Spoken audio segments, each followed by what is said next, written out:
চট্টগ্রাম বন্দর ইস্যুতে সরকারের কঠোর সমালোচনা বিএনপি নেতাদের, বললেন দেশের বিষয়ে সিদ্ধান্ত নেবে সংসদ।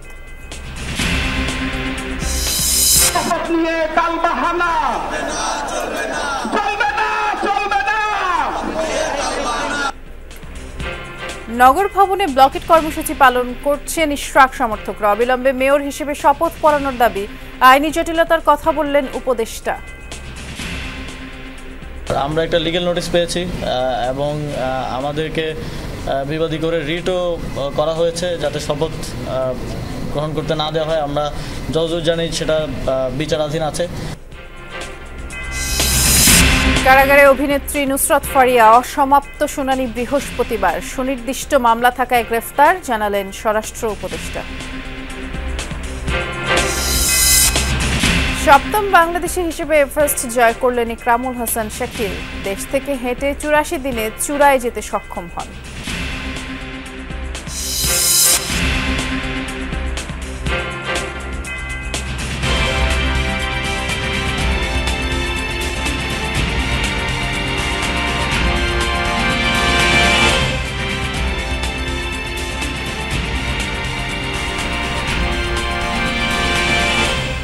আমন্ত্রণ যমুনা নিউজে, নুসরাত বৃষ্টির সাথে আছি। শিরোনামগুলো শুনছিলেন। করিডোর আর চট্টগ্রাম বন্দর বিদেশিদের হাতে তুলে দেওয়ার জন্য এই সরকারকে জনগণ ক্ষমতায় বসায়নি বলে মন্তব্য করেছেন বিএনপি চেয়ারপারসনের উপদেষ্টা জয়নুল আবদিন ফারুক। বলেছেন দেশের বিষয়ে সিদ্ধান্ত নেবে সংসদ।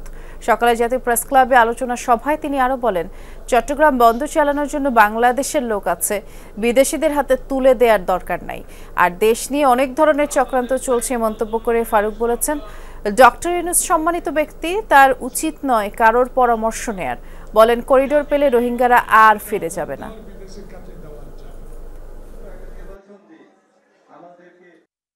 নো করিডোর, চট্টগ্রাম বন্দর বিদেশের কাছে দেওয়া যাবে না, সে বিষয়ে সিদ্ধান্ত হবে পার্লামেন্টে। সেই পার্লামেন্ট হবে তারেক রহমানের।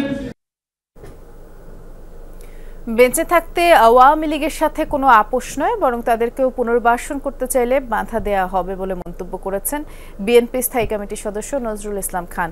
দুপুরে জাতীয় প্রেস ক্লাবে 12 দলীয় জোট আয়োজিত আলোচনা সভায় তিনি বলেছেন, আওয়ামী লীগের হাতে বিএনপি নেতাকর্মীরা সবচেয়ে বেশি নির্যাতিত হয়েছে, খুন গুম কিছুই বাদ রাখেনি।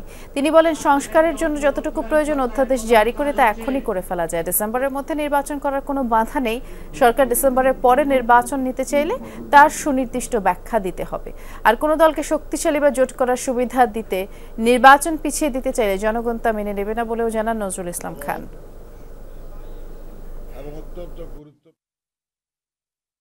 আমার স্ত্রী তখন দারুণ অসুস্থ, তাকে অক্সিজেন দিয়ে রাখা হয়েছে, নার্স বাসায় তার সঙ্গে, সে অবস্থায় গ্রেপ্তার করে নিয়ে যায়। আমাদের কথা বলেন, আমরা আওয়ামী লীগের পুনর্বাসন যাবো, আওয়ামী লীগের পক্ষে থাকবো, এই ফাজলেমির কোনো মানে হয়? এটা কি সম্ভব? এটা আমরা বেঁচে থাকতে আওয়ামী লীগের সঙ্গে আপোষ কেউ করবে? আরে আমরা তো নাই, অন্য কেউ করতে গেলে তাকে পর্যন্ত আমরা বাধা দেব। ডিসেম্বরের মধ্যে অন্তর্বর্তীকালীন সরকারের কাছে নির্বাচনের দাবি জানালেন বিএনপির ভারপ্রাপ্ত চেয়ারম্যান তারেক রহমান।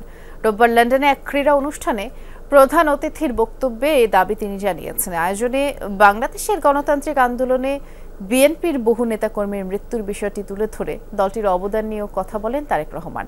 একই সাথে দেশের ক্রীড়াঙ্গনের ভবিষ্যৎ পরিকল্পনা নিয়েও মন্তব্য করেন তিনি। সেন্ট্রাল লন্ডনের এক হোটেলে আয়োজিত হয় Arafat Rahman cocoa Memorial cricket টুর্নামেন্টের পুরস্কার বিতরণী অনুষ্ঠান। সেখানে প্রধান অতিথির বক্তব্য রাখেন বিএনপির ভারপ্রাপ্ত চেয়ারম্যান তারেক রহমান। 20 মিনিটের বক্তব্য জুড়ে ছিল বাংলাদেশের ক্রীড়াঙ্গন নিয়ে নানা ভবিষ্যৎ পরিকল্পনা। তারেক রহমান বলেন, বিএনপি ক্ষমতায় গেলে স্কুলের সিলেবাস ঢেলে সাজানো হবে। স্কুল হান্টের মাধ্যমে খেলোয়াড় তৈরি এবং ঢাকায় 2টি ওয়ার্ড মিলে একটি মাঠ তৈরি করা হবে। দেশের ক্রীড়াঙ্গনে প্রয়াত ভাই আরাফাত রহমান কোকোর অবদানের কথা তুলে ধরেন তারেক রহমান। কোকোর বড় ভাই হিসেবে নিজেকে গর্বিত মনে করেন বলেও জানান তিনি। আমরা তো আশা করতে পারি, আমরা তো চিন্তা করতে পারি, আমরা তো প্ল্যান করতে পারি, ঠিক আছে, ক্রিকেট বাংলাদেশ টিম এটাকে আমরা এগিয়ে নিয়ে যাবো ইনশাআল্লাহ। ভলিবল হোক, বাস্কেটবল হোক, অন্য যে কোনো স্পোর্টস হোক, সাইক্লিং হোক, রেসলিং হোক, ওগুলোতেও বাংলাদেশকে ছিল, শুধু একটা ছিল, আরো অনেক কিছু দিয়ে বাংলাদেশকে ছিল। বাংলাদেশের গণতান্ত্রিক আন্দোলনে বিএনপির ভূমিকা তুলে ধরেন তারেক রহমান।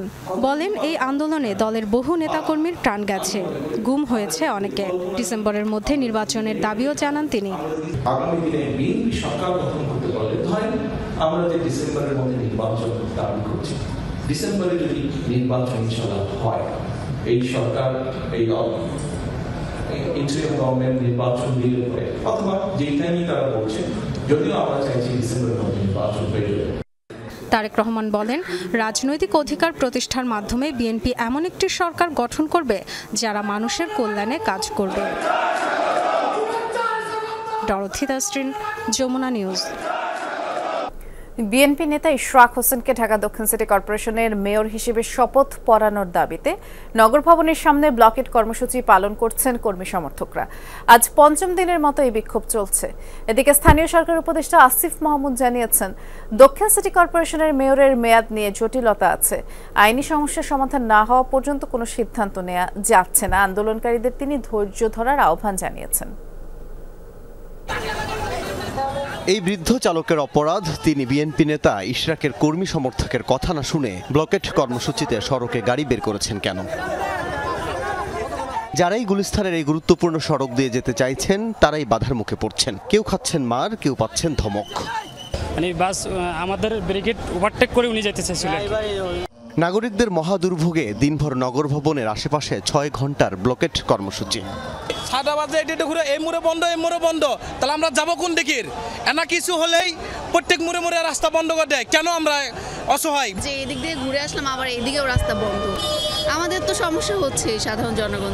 যেভাবে আন্দোলন সংগ্রাম চলতেছে, কিছু করার নেই, আমগো কষ্ট তো আমগো। এই যে রাস্তাঘাট বন্ধ করে কর্মসূচি লাগাই দিছে। অবস্থা দিয়া বেটারে যে আমরা একটা কথা গমো, একটা গাল দিব, কি করে দিব, নিজে তো চোখে দেখি। ঢাকা দক্ষিণ সিটি কর্পোরেশনের নগর ভবনের মূল গেট আটকে দেওয়া হয়েছে ট্রাক দিয়ে। সেই ট্রাকেই চলছে গান। গেল 5 দিন অচলাবস্থা নাগরিক সেবায়। ইশরাককে মেয়র পদে আসীন করতে বিক্ষোভে আগতদের স্লোগান, মিছিল, অর্ধশত মাইক আর মোড়ে মোড়ে স্পিকারে পুরো এলাকা প্রকম্পিত। কর্মী সমর্থকরা বলছেন, মেয়রের দায়িত্ব না দিয়ে বৈষম্য করা হচ্ছে ইশরাক হোসেনের সাথে। এরপর ঢাকাবাসীকে সাথে করে নিয়ে ঢাকা শহর অচল করে দেওয়া হবে। তাদের কিছু গুপ্ত সংগঠনের লোক তাদের স্বার্থ হাসিলের জন্যই আজকে তারা গড়িমসি করছে। ঢাকাবাসীর একটাই দাবি যে যাতে ইশরাক ভাই আমাদের মেয়র হয়। এদিকে দুপুরে জাতীয় ক্রীড়া পরিষদে এক অনুষ্ঠানে স্থানীয় সরকার উপদেষ্টা জানিয়েছেন, আইনি জটিলতার কারণে ইশরাক হোসেনকে মেয়র হিসেবে নিয়োগ দেয়া সম্ভব হচ্ছে না। এই সরকার দায়িত্বে আসার পরেই অধ্যাদেশে পরিবর্তন, আইনের পরিবর্তন এনে সিটি কর্পোরেশন পৌরসভাগুলো বিলুপ্ত ঘোষণা করা হয়েছিল এবং তারপরে এখানে অনেকগুলো আইনি জটিলতা আছে, সেগুলো আমরা আইন মন্ত্রণালয় থেকে জানতে চেয়েছি যে কী ধরনের আইনি জটিলতা আছে কিংবা আছে কিনা, এবং এর বাইরেও মেয়াদ সংক্রান্ত জটিলতা আছে। বিএনপি নেতা ইশরাক হোসেনকে ঢাকা দক্ষিণ সিটি কর্পোরেশনের মেয়র হিসেবে শপথ না পড়ানোর নির্দেশনা চেয়ে উচ্চ আদালতে একটি রিট আছে, যার শুনানি কাল মঙ্গলবার। আল আমিনা কহন, যমুনা নিউজ, ঢাকা। যারা টাকা পাচার করেছে তাদের শান্তিতে থাকতে দেয়া হবে না বলে হুঁশিয়ারি দিয়েছেন বাংলাদেশ ব্যাংকের গভর্নর আহসান এইচ মনসুর। এ সময় প্রধান উপদেষ্টা প্রেস সচিব জানিয়েছেন, এখন পর্যন্ত সরকারের জব্দকৃত সম্পত্তির মোট মূল্য 1,30,700 কোটি টাকার বেশি। দুপুরে প্রধান উপদেষ্টার সাথে বৈঠক শেষে ফরেন সার্ভিস একাডেমিতে ব্রিফিং এসব তথ্য তারা জানিয়েছেন। গভর্নর বলেছেন, যেসব অর্থ ব্যাংক থেকে দুর্নীতি করে নেওয়া হয়েছে সেগুলো ফেরত আনতে কাজ চলছে, আর নন ব্যাংকিং অর্থ সাধারণ মানুষের কল্যাণে ব্যয় করা হবে। গভর্নর জানান, সিঙ্গাপুর সরকারের সাথে আলোচনা হয়েছে, অপরাধ প্রমাণ করতে পারলে অর্থ পাচারকারীদের দেশটির নাগরিকত্ব বাতিল হতে পারে। আরও জানান, অর্থ পাচারকারীদের বিদেশের অ্যাকাউন্ট ফ্রিজ করার চেষ্টা চলছে এবং দুদকের তদন্তের বিষয়ে গভর্নর বলেছেন, দুদক তার নিজস্ব আইন অনুযায়ী কাজ করবে। এছাড়া নগদের বোর্ডে যারা ছিল তারা 650 কোটি টাকা আত্মসাৎ করেছে বলেও জানান গভর্নর। এই ব্রিফিংয়ে প্রেস সচিব জানিয়েছেন, লুটের টাকা দরিদ্র জনগোষ্ঠীর জন্য ব্যবহার করতে ফান্ড গঠনের পরামর্শ দিয়েছেন প্রধান উপদেষ্টা।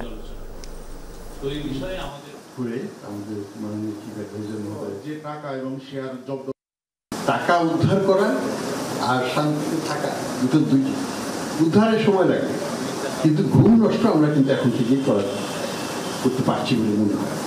তাদেরকে তৎপর হতে হবে, লিগাল প্রোটেকশন তাদেরকে নিতে হবে, আমরা আইনগতভাবে তাদের পিছনে যাব। যারা 200 কোটি টাকা ও তদন্ত কেসের ক্ষেত্রে বিদেশি আইনি সংস্থার মাধ্যমে অর্থ পুনরুদ্ধারের পরিকল্পনা নেওয়া হয়েছে, এই সকল ব্যাংক ও আর্থিক প্রতিষ্ঠান হতে এই ধরনের সম্ভাব্য 125টি কেস চিহ্নিত করা হয়েছে। বৈষম্য বিরোধী ছাত্র আন্দোলন ঘটনায় রাজধানীর বিভিন্ন থানার মামলায় গ্রেফতার দেখানো হয়েছে আওয়ামী লীগের 4 হেভিওয়েট নেতাকে। সোমবার তাদের আদালতে হাজির করা হয় এবং এ সময় তাদের গ্রেফতার দেখান ঢাকার metropolitan magistrate M A Azharul Islam. গ্রেফতার দেখানো আসামিরা হলেন সাবেক স্বৈরাচারী প্রধানমন্ত্রী শেখ হাসিনার উপদেষ্টা সালমান এফ রহমান, সাবেক আইনমন্ত্রী আনিসুল হক, সাবেক সমাজ কল্যাণ মন্ত্রী ডাক্তার দীপুমণি, সাবেক খাদ্যমন্ত্রী কামরুল ইসলাম। এর মধ্যে দীপুমণি ও কামরুল ইসলামকে শাহবাগ থানার মোহাম্মদ মনির হত্যা মামলায় গ্রেফতার দেখানো হয়, আর সালমান এফ রহমান ও আনিসুল হককে কদমতলী থানার মাসুদ হত্যা মামলায় গ্রেফতার দেখানোর আবেদন মঞ্জুর করা হয়। এদিন সাফারের আরেকটি হত্যা মামলায় গ্রেফতার দেখিয়ে কারাগারে পাঠানো হয় ঢাকা উত্তর সিটি কর্পোরেশনের সাবেক মেয়র আতিকুল ইসলামকেও। সাবেক অবৈধ মন্ত্রী দীপুমণি এবং সাবেক অবৈধ মন্ত্রী কামরুল ইসলামকে শাহবাগ থানার একটি হত্যা মামলায় গ্রেফতার দেখানো হয় এবং সাবেক বাণিজ্য উপদেষ্টা সালমান এফ রহমান এবং মন্ত্রী আনিসুল হক তাকে কদমতলী থানা একটি হত্যা মামলায় গ্রেফতার দেখানো হয়। আইনজীবীদের মারধর ও হত্যা চেষ্টার মামলায় আওয়ামীপন্থী 61 জন আইনজীবীকে হাইকোর্টের দেয়া জামিন স্থগিত থাকবে বলে আদেশ দিয়েছেন আপিল বিভাগ। একই সাথে তাদের জামিনের বিষয়ে জারি করা রুল 2 সপ্তাহের মধ্যে নিষ্পত্তির নির্দেশ দিয়েছেন আদালত। সোমবার বিচারপতি জুবাইর রহমান চৌধুরীর নেতৃত্বাধীন আপিল বিভাগ এই আদেশ দেন। এর আগে 29 এপ্রিল হাইকোর্টের দেয়া জামিন 5 মে পর্যন্ত স্থগিত করেন চেম্বার আদালত। একই সাথে আপিল বিভাগের নিয়মিত বেঞ্চে শুনানির জন্য পাঠিয়ে দেন। আপিল বিভাগের চেম্বার বিচারপতি মোহাম্মদ রেজাউল হক ওই আদেশ দেন।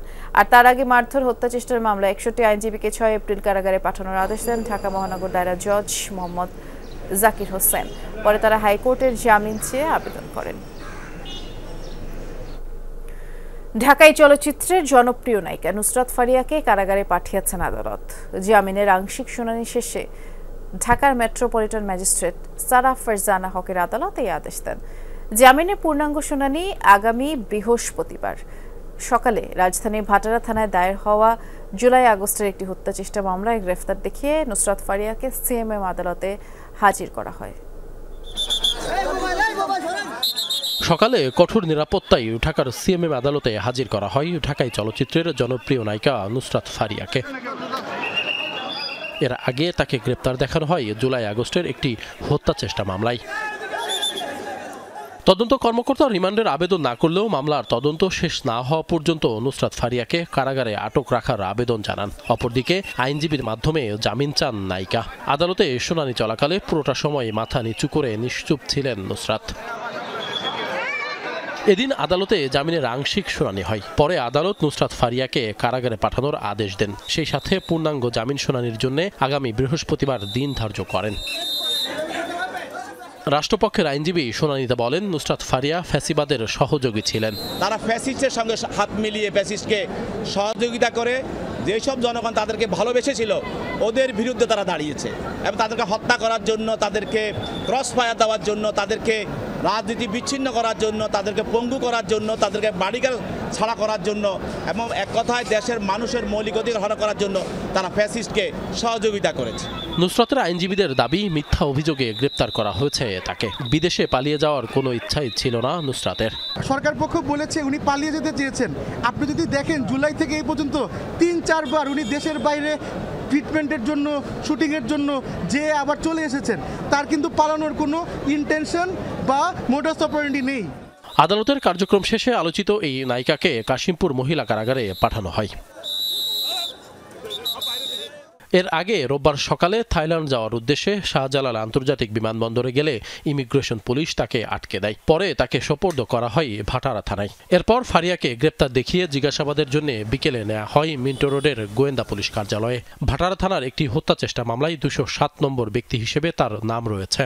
2015 সালে যৌথ প্রযোজনার সিনেমার মাধ্যমে বাংলা চলচ্চিত্রে অভিষেক হয় নুসরাত ফারিয়ার। 1 দশকে 2 বাংলা মিলিয়ে 20টির মতো সিনেমায় কাজ করেছেন এই নায়িকা। 2023 সালে মুক্তিপ্রাপ্ত মুজিব একটি জাতির উপকার চলচ্চিত্রে শেখ হাসিনার চরিত্রে অভিনয় করেন ফারিয়া। অভিনয়ের পাশাপাশি অন্যায়ের বিরুদ্ধেও সোচ্চার ছিলেন। জুলাই আন্দোলনে ছাত্রদের পক্ষে অবস্থান নিয়ে বেশ কিছু স্ট্যাটাসও দেন ফেসবুকে। আশিক মাহমুদ, যমুনা নিউজ, ঢাকা। অভিনেত্রী নুসরাত ফারিয়ার বিরুদ্ধে সুনির্দিষ্ট মামলা থাকায় গ্রেফতার করা হয়েছে। সংস্কৃতি উপদেষ্টা বিষয়টি নিয়ে যে কথা বলেছেন সেটা তার ব্যক্তিগত মত বলে মন্তব্য করেছেন স্বরাষ্ট্র উপদেষ্টা। আমরা বলছি শুধু দুষ্কৃতিকারী যেন আইনের আওতায় আসে এবং শাস্তি ভোগ করে, কোনো একটা নিরীহ লোক যেন কোনো অবস্থায় শাস্তি ভোগ যেন না করে, এই ব্যবস্থা আমরা অবশ্যই নেব। এখন তার নামে যদি কেস থাকে আপনি কি করবেন? আপনি তো আবার যদি ছেড়ে দিলে আবার আপনি কিন্তু বলবেন স্যার আপনি ছেড়ে দিচ্ছেন। সবচেয়ে কম সময়ে সর্বকনিষ্ঠ হিসেবে সমুদ্রপৃষ্ঠ থেকে পদযাত্রা করে এভারেস্ট জয়ের বিশ্ব রেকর্ড গড়লেন পর্বতারোহী ইকরামুল হাসান শাকিল।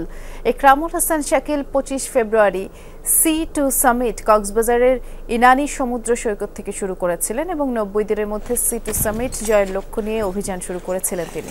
6 দিন কম সময়ে অর্থাৎ 84 দিনেই কক্সবাজার থেকে পায়ে হেঁটে এভারেস্টের চূড়ায় পৌঁছান শাকিল। যাত্রাপথে বাংলাদেশ, ভারত, নেপালের প্রায় 1300 কিলোমিটার দীর্ঘ ও দুর্গম পথ পাড়ি দিয়ে এভারেস্টের 29,031 ফুট উঁচু চূড়ায় উঠে বিশ্ব রেকর্ড গড়লেন।